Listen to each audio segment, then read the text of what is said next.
Hey friends, this is Brian Foreman at the Center for Church and Community, and I'm excited today to introduce you to my friend Daniel Potter. Daniel is the minister with students, minister with youth at First Baptist Church of Columbus, Georgia, where he has been for almost 5 years. Daniel, that's pretty impressive considering the national trend sometimes goes between 18 months and 3.5 years, depending on which one you believe. But anyway, enough about that. You've been there almost 5, so you're doing something right. So I'm curious. Tell us a little bit about what's good in your world. Yeah, well, the first thing is I just want to be clear that the reason I'm here is because of a sense of calling to youth ministry. You know, when I first interviewed in Columbus, Georgia, I had never heard of Columbus, Georgia. I had no clue where it was or why. But I told them I would be here for 5 to 7 years, roughly, so I could see a couple of classes graduate either from freshman year on or from sixth grade on. And so we're approaching year 5, and those sixth graders are in their 10th grade year, almost going to be juniors this fall. And it's just incredible to me how the community has formed around us here, how we've, fallen in love. And, while we've said 5 to 7 years, who knows how long we'll be here. We're not putting any end dates on it because the relationships are now strong. And in a post-COVID world, I think it'd be weird for me to just up and see you later. Checked out. It Yeah, was good. yeah. Hey, But so that's really interesting. Can I interrupt you for a minute and ask, because so many people don't start a ministry position with an intention, right? And you have the intention of, I am called to youth ministry. I am planning to be here no less than 5 to 7 years, as long as they'll have me. How does that intention lead you through hard times? Because I know it's not like you dropped in and everything was golden and it's been perfect, every day, yeah. right? So how has that intention really sustained you? Yeah, I mean, I think for me, the biggest reason for that sense of commitment was that I had 4 youth ministers in my time in youth group, and I wanted to make sure there was some consistent leadership because I feel like that's when youth will open up the most, but also be the most receptive to the teachings of Jesus. And so, for me, it's always sort of been eyes on the prize. What am I building to continue this ministry and to make this relationship stronger so that these kids will trust me? And when I first got here, I think as a coming straight out of divinity school, I sort of remembered my days leading at camp, and it was just sort of fun because I'm a gregarious ham of a guy. Folks are sometimes drawn to me. And when I first got here, and I was replacing someone who was an all-star of a minister who had moved on to do college ministry, um, it was tough at first. And so that's when I started showing up at football games and trying to get into a school or two at lunch, and all these different things, and really making that initial investment in hopes that over the course of the next 5 years, folks would consistently see me showing up and feel a connection. So it has, I mean, obviously there have been difficult moments, but I think just trying to keep eyes on the prize, that we're trying to do something here in Columbus that will exist long after I leave, that it will still be sustainable and healthy, um, and family and youth driven, once my time here is done, whenever that is.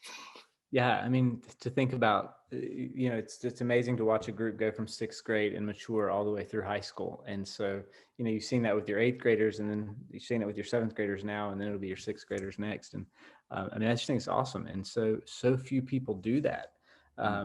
Now, you are also part of a youth ministry network with Cooperative Baptist Fellowship. I think you're even president this year, right? That's right. Yeah. I appreciate the humility, because you didn't want to announce that. I said that I would say that.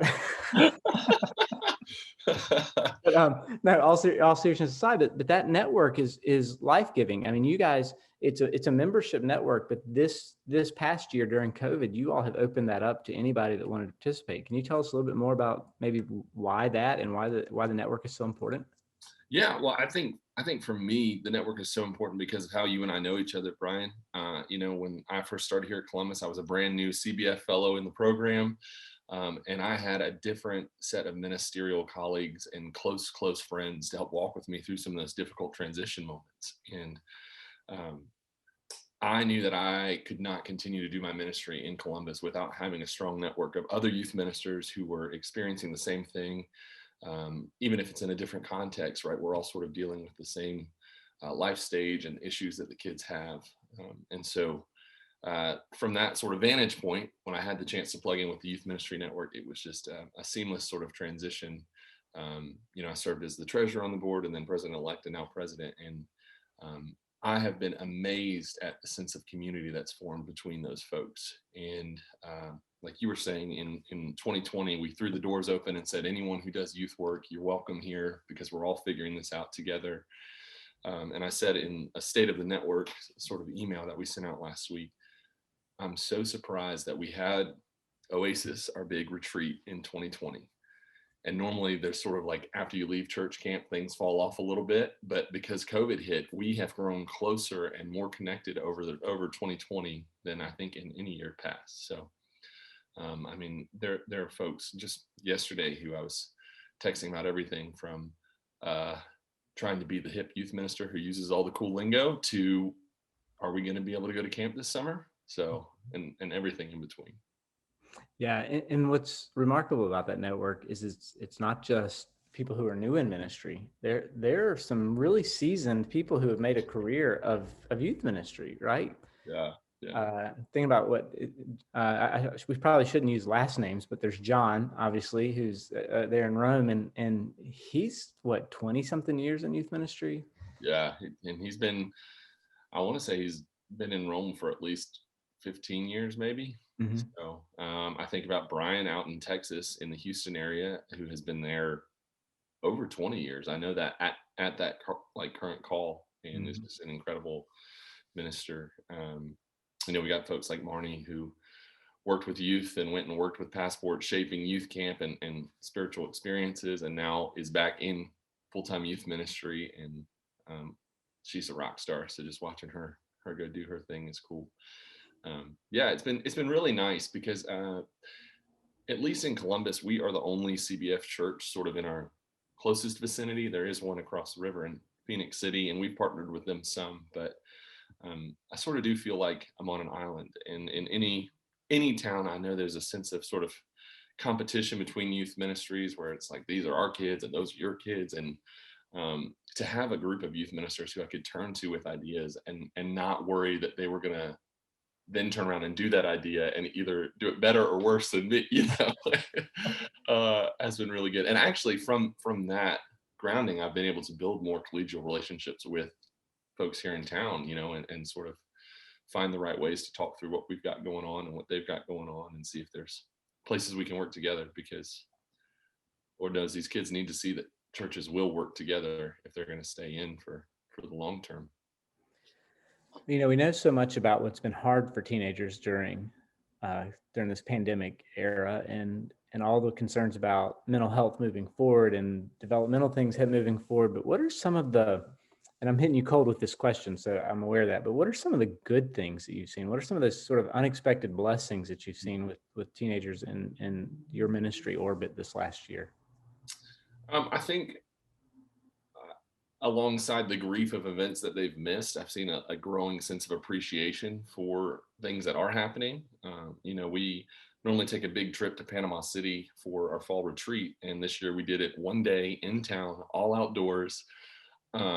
It actually ended up raining for most of the day, and it was just like we were in this family's garage. It was a big 3-car garage or whatever, and that's where we were doing worship, and that's where we were doing Bible study. And the kids who were there were just so appreciative to have this moment. I think too, I've felt a growing sense of appreciation from my kids who understand that they're not the only ones going through this. And that has been quite a lesson for me, because it's so easy to say like, oh man, I'm missing this or I'm missing that. But just the ones who have reached out sort of out of the blue and just said, hey, I was thinking about you today and wanted to say thank you for all you've been doing. I think in ministry, people feel those feelings a lot, but I'm not sure that they're always communicated to their minister. And so for these young people to have done that for me, that's been as life-giving as anything else I've done here recently. So I think with the struggles of mental health, I think the kids are becoming more acute at reaching out to their friends about that. Mm-hmm. I've seen many of our kids also become very active sort of politically, making sure that they are using their voice to help influence others. I mean, we're talking high school kids who can't vote for 4 more years, and they are every day posting things about social justice and about these candidates and what they're doing, what they stand for, in hopes of of influencing anybody. And what's cool about that is then some of them will actually engage in a debate through an Instagram story or something like that, where they'll ask, what are your thoughts on this? And someone will give them a question and they'll respond back and forth. And so in some ways it's been really hard for them to be so disconnected, but in other ways they found ways to maintain those connections and to take care of one another.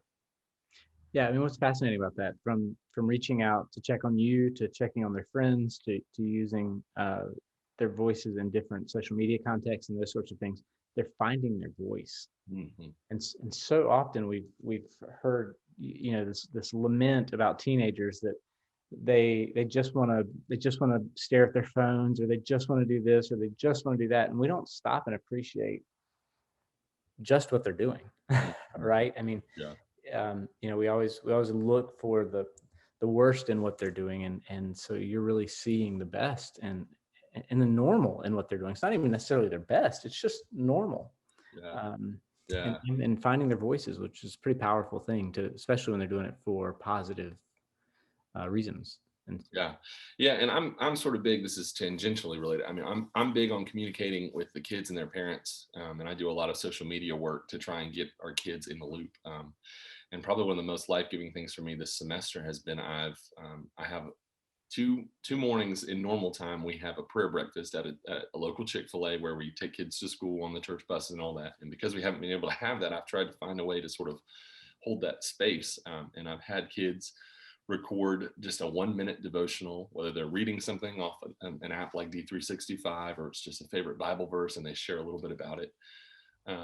It's been so encouraging to see them find their voice spiritually too, that they are still processing and engaging God, even though it's, I'm sure many of them also sort of feel like God has forsaken them because, they lost their senior prom, or, they don't get to go to their baseball tournament, or, we didn't get to go to camp last summer. I think rather than feeling so forsaken, I think many of them have found favor in finding their own spiritual voice too. Yeah. Wow. Yeah, I mean, they're just doing such remarkable stuff. Before we bump up against our time here, I want to make sure that we highlight a couple of things. One, if folks want to find the network, how do they find you? Yeah, so we are the CBF Youth Ministry Network. We are on Facebook, and we are also at cbfyouthministrynetwork.org. That's a long title for it. Or you can reach out to me. I don't know if Brian will post my contact information, but an email or something is fine. And y'all can send me an email. We'll get you connected. But one of the biggest resources we have to offer is actually the other ministers. And so we have a closed, we call it the members only group, which of course all the older youth ministers are like, do we get jackets? And of course we don't have jackets yet. I just started as president, so we don't have jackets yet. No, but so we have this private Facebook group, and even if you're just interested in joining, you can look us up there and hit request to join, and then one of our membership coordinators will reach out to you and sort of have a conversation about what the network is and what we do. So that's the easiest way, on Facebook or on our website. And then you also mentioned a daily devotional, D365. You know, tell us a little bit about that. I mean, I know it's not something you do, but yeah.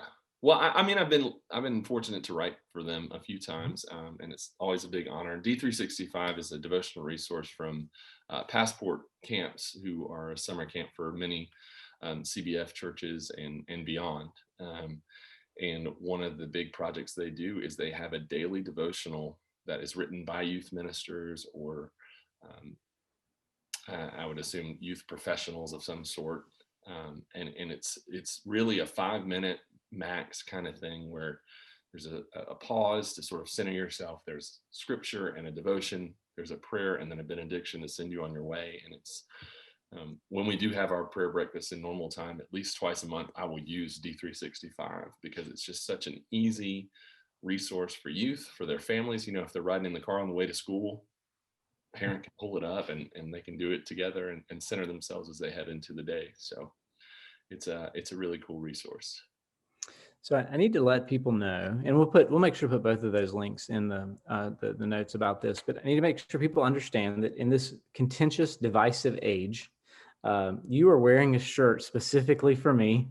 Many of you know that I have loyalties at Duke from my days in divinity school there. Daniel never misses an opportunity to put light blue in front of me. And so I appreciate you doing that today. I'm also grateful that the youth minister at First Baptist of Columbus, Georgia, is wearing the state of North Carolina across his forehead. So that's exciting to see as well. And Daniel, tell them one more thing that we found out today that brought us even closer together in this crazy world, about a new member of your family.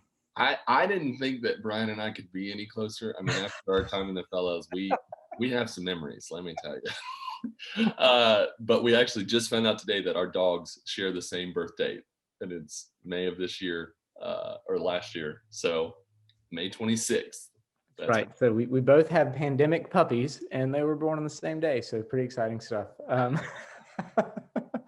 Daniel, I hope people will reach out to you, that particularly those who are in youth ministry, because you're doing good work, but you are also aware and sensitive to the fact that so many ministers feel isolated. And the Youth Ministry Network is a place where they can be connected and know that they are seen and loved and prayed for and cared for. And so with all of the silliness that sometimes youth ministers get accused of, that network and you guys are really thoughtful in trying to care for one another. And so I'm grateful for the good work that you guys are doing, and for sharing that with us today.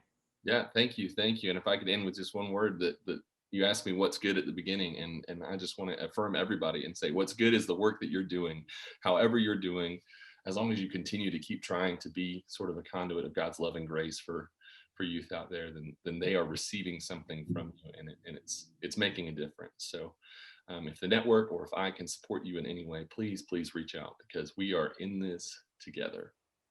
And folks, that is a benediction worth ending on. So Daniel, thanks for your time, and I look forward to seeing you when we can gather again.